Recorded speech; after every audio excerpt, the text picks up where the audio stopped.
thoughts or stall before you have to face a rested and motivated Keith Lee. Okay, where was I? Like any top superstar would, I did my homework on Keith Lee in preparation for tonight's match. And I learned some very interesting things. See, this man is full of hashtags and motivational catchphrases, but it's all a bunch of lies. He's never lived up to a single one of them. Like, did you know that Keith Lee stole his parents' car when he was first leaving home to become a wrestler? I guess Grand Theft Auto is the true definition of limitless.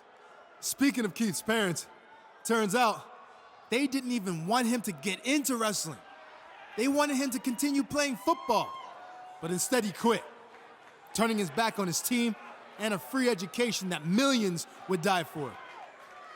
I doubt any of his coaches or teammates felt like basking in his glory after that.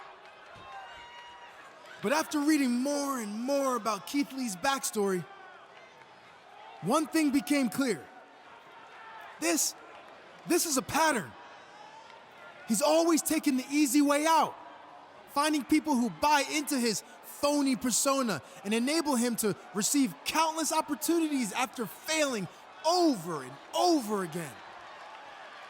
Like, for instance, how he failed to make the cut at the Performance Center 3 times before he was bailed out by William Regal, who, to this day, continues to give him chance after chance when all he does is squander them.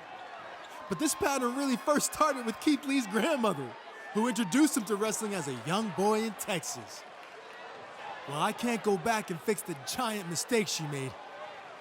I can put an end to it now.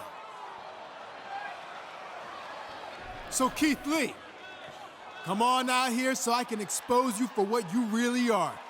A fake, a liar, a failure, and soon to be Wait a second. former WWE superstar. Keith Lee sends him flying to the floor. Talk about a man's family and grandmother, and this is what you get. Keith Lee's on a rampage. He snapped. Someone needs to stop him. If anyone can talk some sense into Keith Lee, it's NXT General Manager William Regal.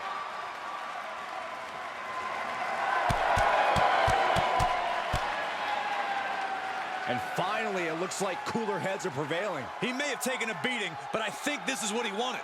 He got inside Keith Lee's head, and now he has an important mental edge going into whatever their next encounter is. Keith Lee is as tough mentally as he is physically.